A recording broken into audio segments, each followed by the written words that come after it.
Well, good morning, all. It's a beautiful morning here in Calgary, Alberta. It's your loyal, tested, and true Calgary Rambler here. Well, I thought I'd pop by and see how everybody was doing, and also test out my new TV that I have here. And I must admit, I'm quite impressed.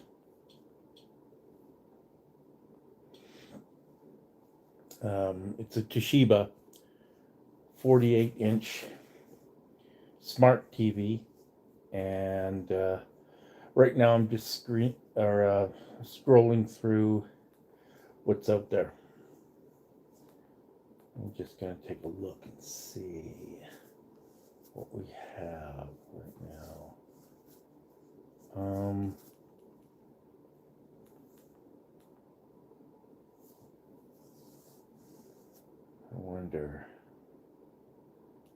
I wonder, because I have a thing that I like to watch at this hour a day. It is called, actually, it's Fireplace. Crackling, roaring fireplace. I love that. And I'm just trying to find it right now. So, how's your day been going? Well, mine was well. Everything went well.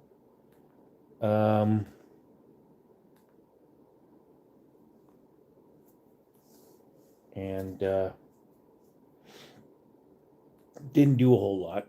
Myself, I don't do a whole lot anymore. I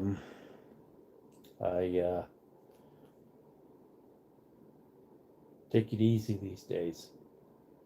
I don't push myself. There it is. Okay. All right. There we go. Crackling noise you hear in the background is the fireplace. Okay, so let me just get my drink ready here. Just jump off screen for 10 seconds. There we are. Okay. Cheers.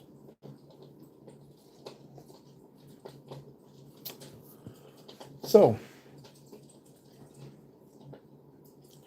what's happened to Old Rambler in the last while? Well, as you see, I can broadcast live. This is live.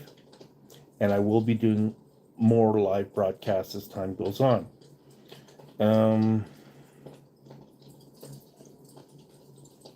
I sold my vehicle, the 2017 Ford Police Utility that you see in my videos a lot, and my other live videos that I've done. Did well with the sale, considering what it is. It is what it is. And I was comfortable with it.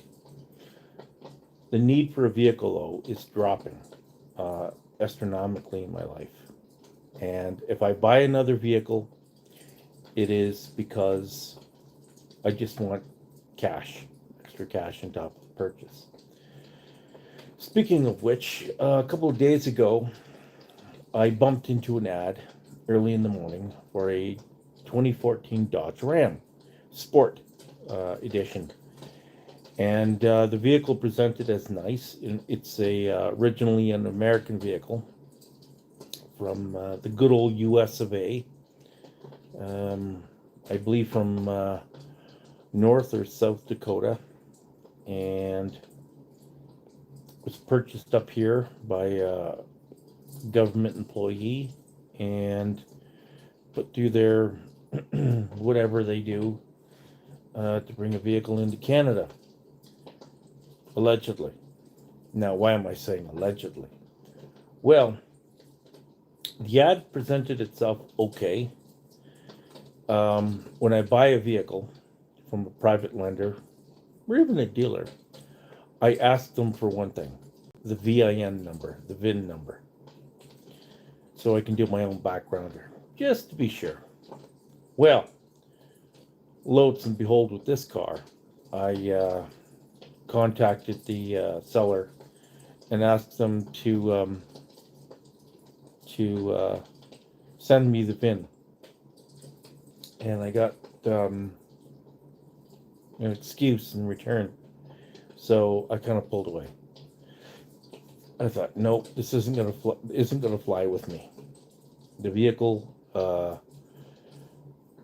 must have something hidden in its history, and I politely backed away from it. In spite of the price, the price was good. It was a wholesale price for the mileage, indicated 163,000 miles, even if highly maintained and that type of thing. The vehicle would only be worth wholesale about between $3,000 to $5,000 Canadian, even with all the options. And I presented it to my mechanic. My mechanic and I had a 20 minute long discussion talking about this vehicle, and right away he said the price was good. And I says, well, I'm a little bit shy, a little bit iffy. I says, somebody with more clout in the situation might be better to grab it. So I walked away, and the ad has since disappeared, so I presume they sold it. But it was clean, had everything, including leather interior. They described their situation well. The vehicle, they gave a good personal description of the vehicle, but it wasn't enough. It didn't all encompass everything. When you're selling a car in Canada, the wise thing to do is to include the VIN number. It will put your purchaser at ease automatically. It tells them that you're upfront, you're being honest, and they can use any means, including their mechanic, to do a backgrounder on it even before they contact you. This is the good thing, okay? An honest seller will do this. If you come across a seller who gives you flack without a good reason, it makes you kind of wonder. In the ad description for the vehicle, they said that it had 163,000 miles and the mileage would be going up as they're using the vehicle daily. However, in the write-up that I got, it indicated that the vehicle was sealed away in a container or something. Maybe it was the documents, but it could be either or both. And in that case, I kind of stood back. I thought, okay, if you're selling a car, you pull off all known facts about it, including the VIN, to give to any prospective buyer. You include it in the ad. Well, they didn't do this. So I got shy and I backed away. It was a beautiful truck, but I backed away. So, could it have been a good vehicle? Possibly. Showed well.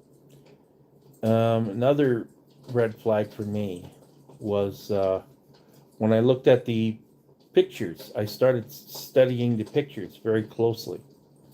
They sent me in the response to my request to the ad. They sent it in the response more pictures of the vehicle that were clearer than what were in the original ad. And I noticed the vehicle sitting in front of a ATV dealership with a large name on the ATV dealership marquee. So I went ahead, ran that, and it came back to a Wisconsin dealer. So I started thinking, okay, Canadian person might have bought the vehicle US side, might have used their pictures, but why? Why not take your own pictures for how the vehicle sits today? Unless, and this is the flip side here in my reasoning, unless the vehicle was brought from the US to Canada to to be flipped to somebody else, and maybe there's something major in the history, i.e. a flood. Okay? There's a ton of flood damaged vehicles that are trying to weasel their way into Canada. And the US, as you know, have had their share of floods in the last 3 to 5 years and decades before that. But it's a never-ending situation.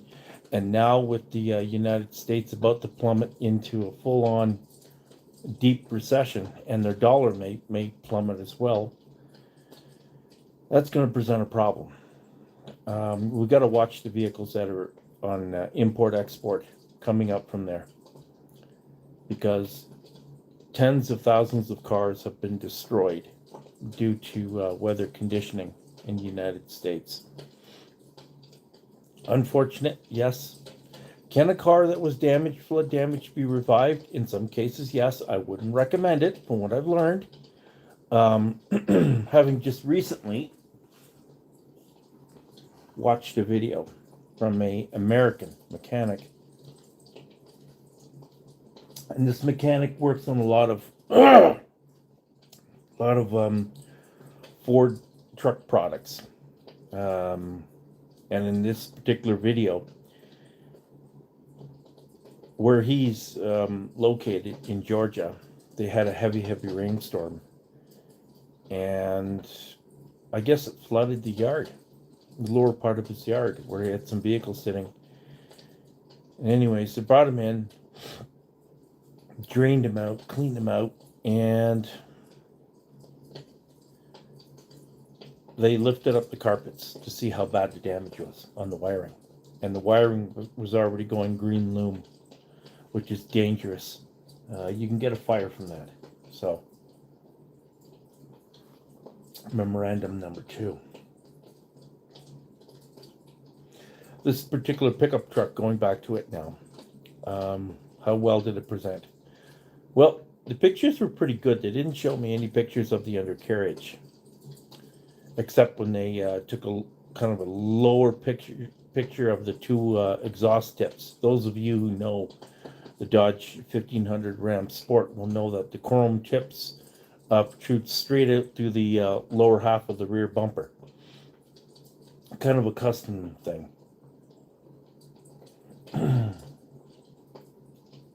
And in the process of taking these pictures, I was able to zoom in on aspects of the undercarriage. And I would say the rust level coming from those areas in the States was high. So I did a Google on the areas, and all of those United States down there are in the Salt Belt. Salt Belt is the area that uses rock salt on their roads in the wintertime. Rock salt will diminish a vehicle's life dramatically. And the way cars are made today, they're garbage within about a year and a half to 2 years tops. They rust out. So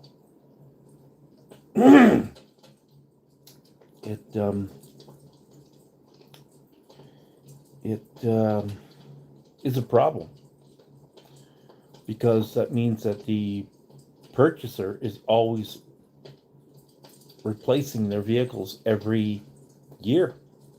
They have to, because they rust extensively. The wiring goes, the brake lines rust out, all the connectors rust off very, very, very, very quickly, and the vehicle's garbage, basically. Want proof of this?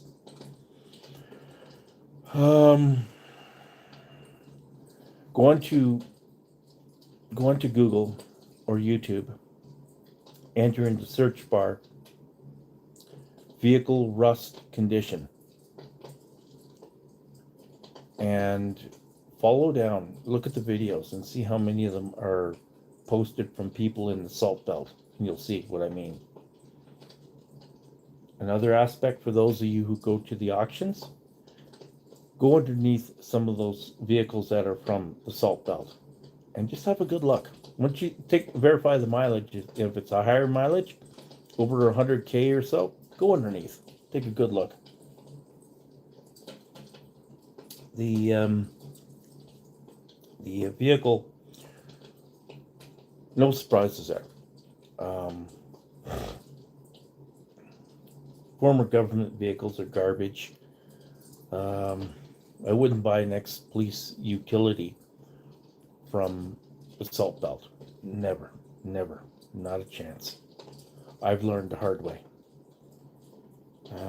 My last one was good. It was from here, and we don't use salt on our roads here, but down there they do, and their roads are bad. Their pavement's garbage, and that's unfortunate. That's too bad, because people pay so much for these products so they can ensure their transportation going from home to work, picking up the kids, going grocery shopping, going on trips, that kind of thing. But if they buy the car, say in the fall, right? And they just go with what the dealer and the manufacturer installed for rust preventative, we'll call it, which is next to nothing underneath it. By the time the vehicle is 8 months old, you're going to have problems. And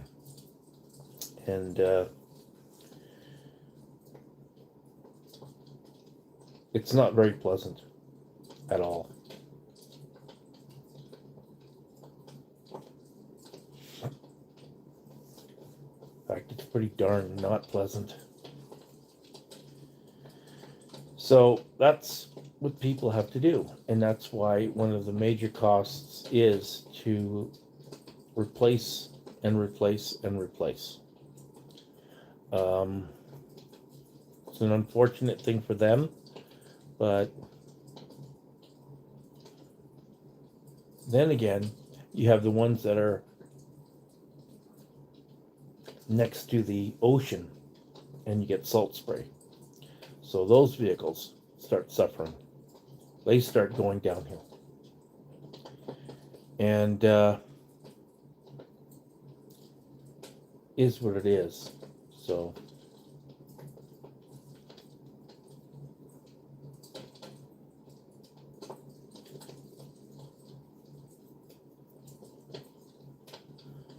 that's another reason why I kind of pulled away from that truck. I thought, no. It's too bad. I mean, Dodge did a very nice job putting these rigs together, and they show well when they're new. I've done my videos. You can go back through my channel, and you can see the older videos that I did, 2020 and older, of Dodge products and Ford products and GM products. And you can see, up here our cars are clean. And again, it's another privilege that we have, that we don't use rock salt. I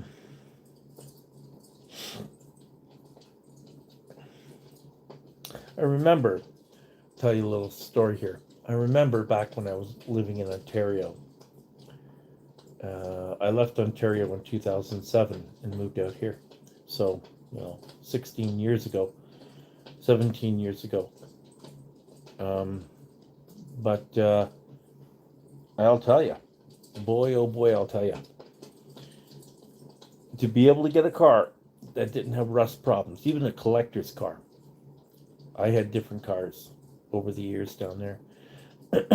And most of them, after about 5-6 years, were garbage. They're finished. A lot of issues with the bodies, a lot of issues with the undercarriages and all the connections and that type of thing. It just makes me shake my head. I was glad I moved away from there to out here. People are still driving 20-year-old cars as daily drivers. Earlier today, I was talking to a girl. Um, she was third owner on a 2000 Honda Prelude. Very proud of that car. Now that's a 22-year-old, 23-year-old car. And the thing still looked like new underneath and the body and everything. Dark. The paint was all nice. Um, all the fixtures were good underneath. And it was one of 3 older cars that she had. She won't buy a newer one. She has no reason to, because her cars stay in good shape. Our main enemy here in Alberta is hail. But if you're able to work your way around that so your car doesn't get pummelized, then you're good.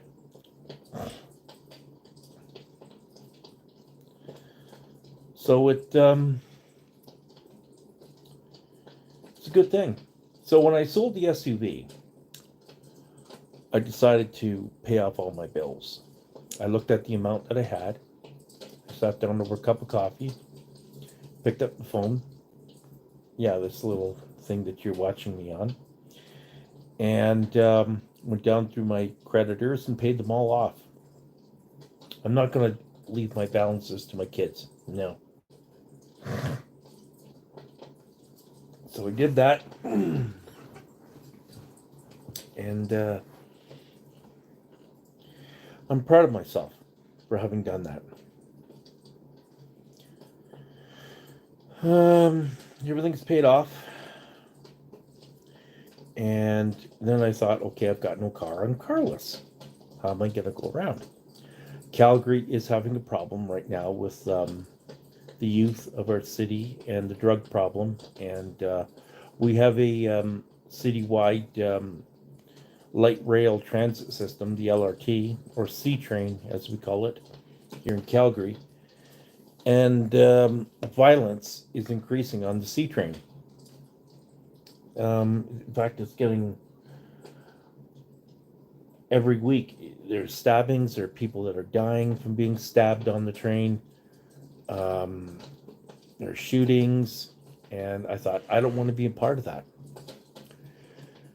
And I thought, when COVID-19 started, that's when Uber really took off. Uber Eats and Lyft and other companies that will deliver. So I sat down and I itemized where I went with the police utility. Now, outside of making videos, where did I go? And I'd go to Walmart and a few other places. Not very many, but mostly just to get essentials to survive. So I thought, well, do these places deliver? Well, smart thinking, because the answer is yes, they do. Well, Walmart delivers. And it's a $6 fee, sometimes lower. And you buy a block, basically. So you buy $85 worth of delivery time. Then when you complete your order, you have your order delivered. And it's all tracked online, which is great, I think. I've used other delivery means for McDonald's. I've used it for pizza. I've used it for, what else have I used delivery for? Different food that I eat. And the delivery services have always been good. So I tried Walmart. The first time, not the best. There was a bit of a screw up with the computer system. Second time, bang on, perfect. So they might have just been having a bad day on the first time. But the second time was flawless, absolutely. It only took a matter of 24 minutes from the time that I started to complete the order, to the time where the order reached my front door. So not too bad. And it was a big grocery order that came in here. So I did well. And so what I'm doing now is I'm going through these places that I go to. And they've all looked at each other, do their marketing departments and said, okay, we're going to go similar to what this people doing. So there's other companies out there that are similar to what Walmart has done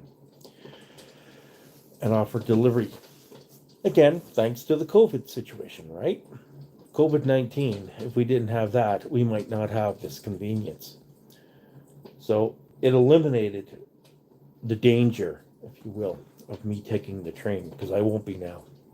No, there's no need to for that purpose. Those days, like when I first moved in here, in 2018, it was hard. I had to physically go from here to the train, take the train all uptown, walk the 3 blocks to the store, and then coming back was, if I needed a big load, oh boy, whew, it was heavy. Well, those days are gone. They're done. I just have them deliver it, and it goes straight out there, outside. And that's where the driver meets me, and I pick up my food order, and I bring it inside. That's it. That's as far as I need to go. Movies? Here's another plus. Through my phone, I have, I don't know, 10 subscriptions, maybe more.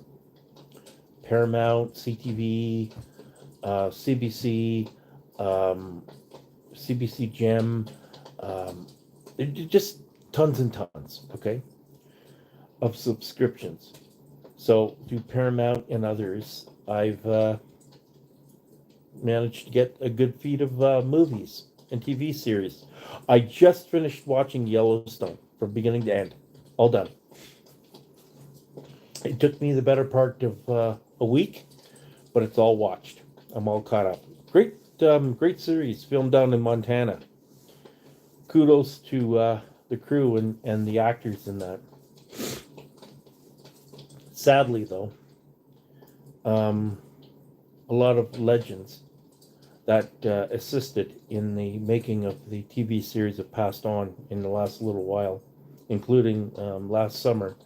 A legend who had been down at the Four Sixes Ranch in Texas. He passed away, I think, in Abilene in the hospital. Older gentleman, but he was one of the original horse wranglers of the day, modern day. So that's sad to see him go. But great production, though. Great show. Great show. I recommend it. Just like I recommended, I started watching it, by the way, on Paramount. And the other shows that I watch on Paramount, Kingstown, filmed in Kingston, Ontario. And there was a couple others as well that I watched on Paramount. What's the one with Sylvester Stallone, where he plays the gangster who gets out of prison, moves to one of the prairie states, gets in trouble again, and gets thrown back in prison. I can't remember the name of it just off the top of my head, but that was really good too. So that's kudos to Paramount, that channel. So I'm watching through it right now. Tonight I watched High Hell, or what was it called?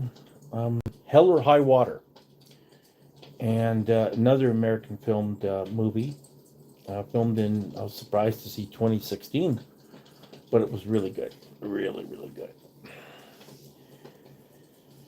And then I looked at other movies I want to see, and other cowboy. They have a lot of westerns on Paramount Channel, I might add. A lot of westerns. Modern day, though. Good stuff. With modern day actors like Kevin Costner in Yellowstone. Perfect. Only thing I didn't like, but I can agree and will agree to, is the fact that he changed his voice to a much more gravelly sounding voice. Like that. Must be hard on his larynx to do that.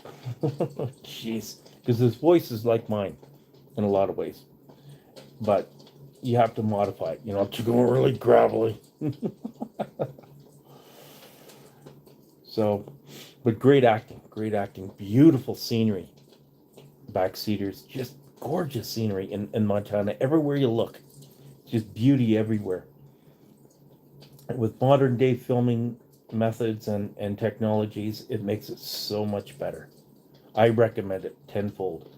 If you're into westerns, watch that series. It gets a 10 from me. 10 out of 10. Um, I don't think this actor who's on there is Canadian. I know Kevin Costner's Canadian, I think. Yeah, I think. Might be wrong, but I think.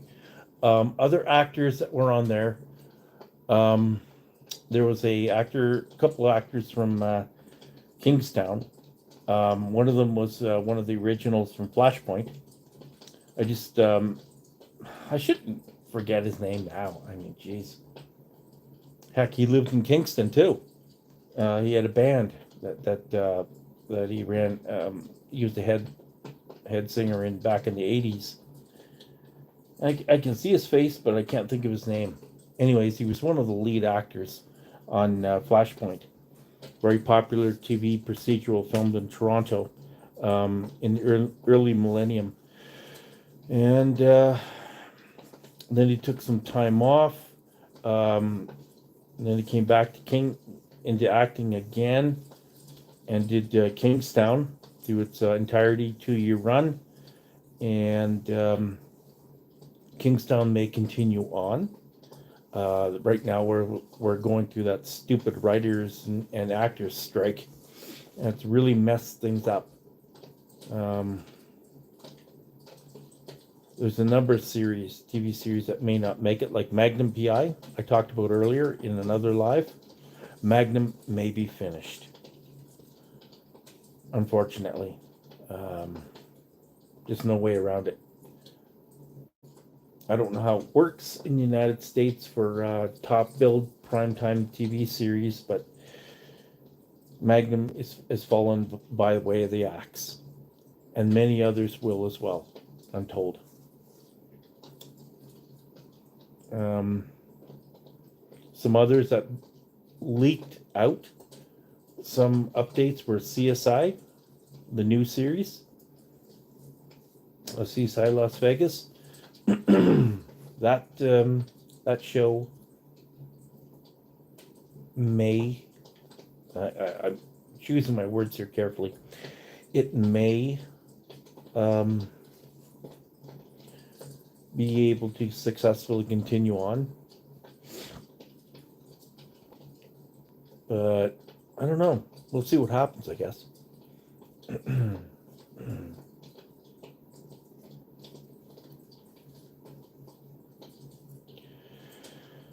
So that's basically it, in a nutshell. Bought a new TV through my, this is a weird thing that happened. I bought 2 TVs.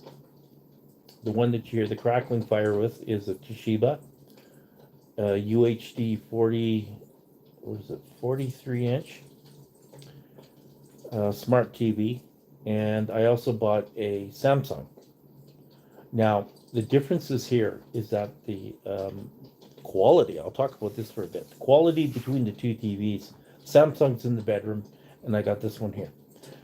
And I'm going to throw this one into the bedroom and take the Samsung out here, and then I'm going to gift this one away. I'm going to buy another Samsung because the quality of the Samsung, their liquid crystal display, is just bar none, the best. This Toshiba that I bought, it's not bad. It's not great. My eyes don't lie to me, and it's not as vivid. The pixels aren't as strong as the Samsung. Samsung is so much better. What don't I like about Samsung that I like on this one? The remote. This is for this TV, this Toshiba. The Samsung, what can I say about it? When I'm watching movies, like, I'll give you an example here. I watched Backdraft 2, and I saw Backdraft 1. And I will say the Samsung picked up the enhancements. This TV, nope, didn't do it as well. It did a bit, but not as well. The sound of the Samsung is better too. It really grabs you. This one, it's okay, but its separation isn't as good. So they're both about the same price, $375 Canadian, and both come with a 1-year warranty. So I'm gonna gift this one away to a friend. When that friend gets up here from Ontario, I'm gonna give him this TV, and I'll get another Samsung, put a Samsung here, and he can have this one. I'll have 2 Samsungs in the house, so that'll be good. But yep, other than that, everything's fine. Going to be doing a lot more purchasing online now. I'm in no rush to go out and get another car. It's more of a niche thing now to have a car for me. I guess it was paying all that money in insurance that turned me off, and the cost of fuel, gasoline, constantly going up and up and up and up. You know, the value of the vehicle stayed the same, but everything else went up. And I looked at it, and I'm losing my taste for the enjoyment of owning a car now. And that's unfortunate. There really is.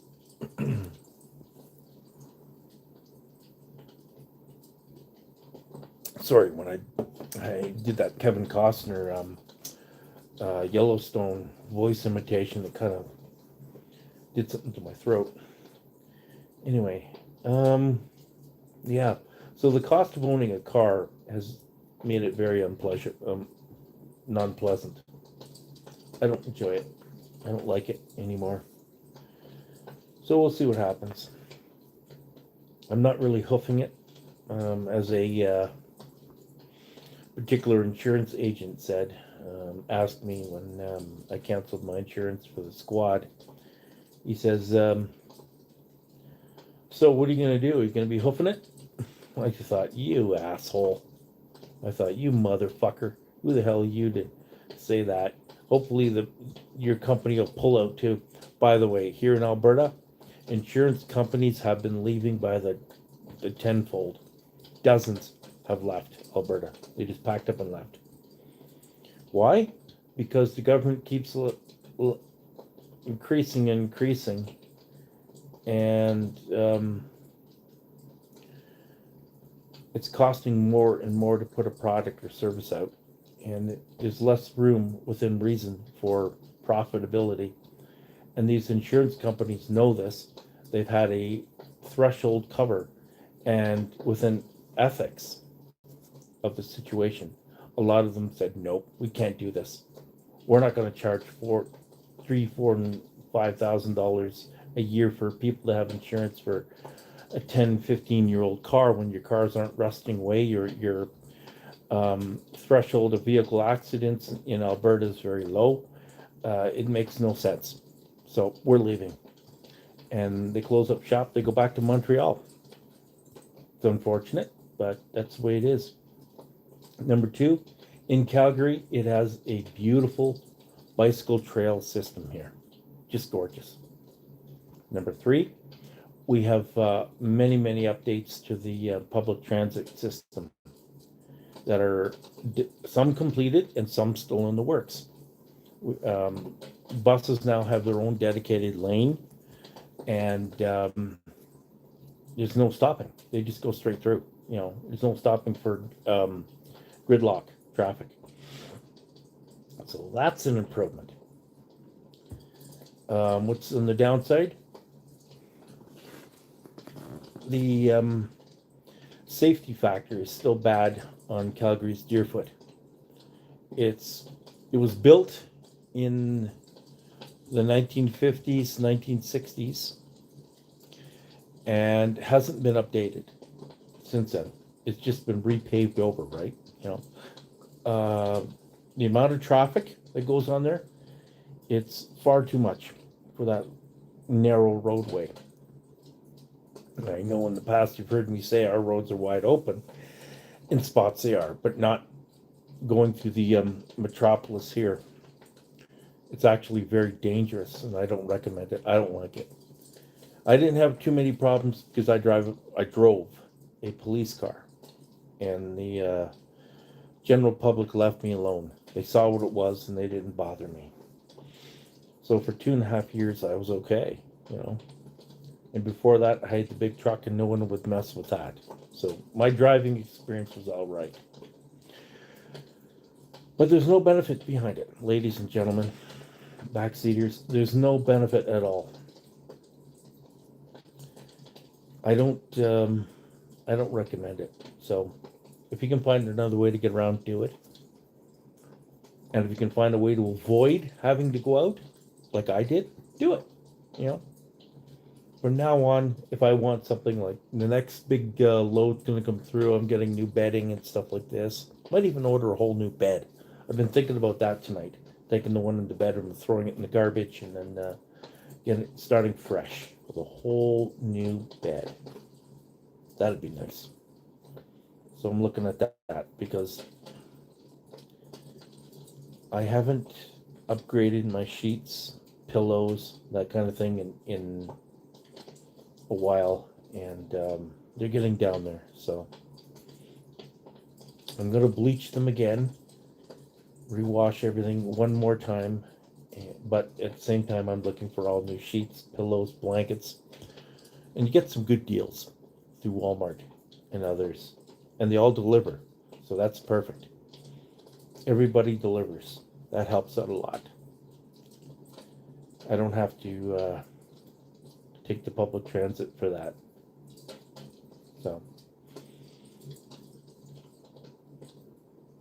So that's where I'm leaving it.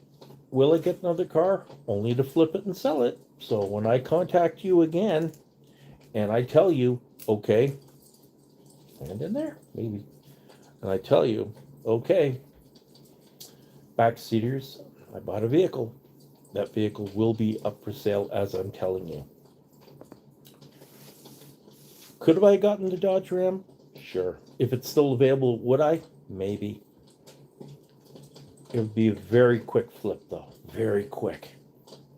As long as it came through okay in the Carfax, I'm flipping it to the next owner.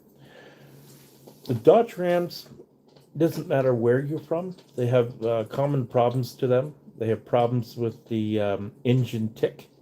Okay. That's the camshaft. Camshafts wear prematurely and they start ticking. Other things are the manifolds, I was told.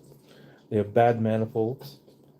They have common things like brake rotor warp and transmission issues sometimes in some model years.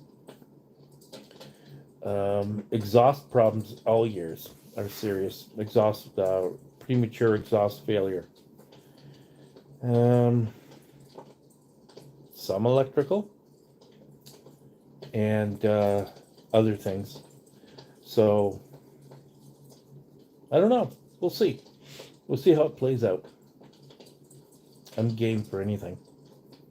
So anyhow, that's all I'm going to say for now. It's 44 minutes in. I've been babbling away here, but that's what the Rambler does. He babbles. So if you're still with me right now, thank you for coming on live. And if you're watching in replay, thank you for watching it end to end. I'll be in touch, and we'll go from there. All right. Take care.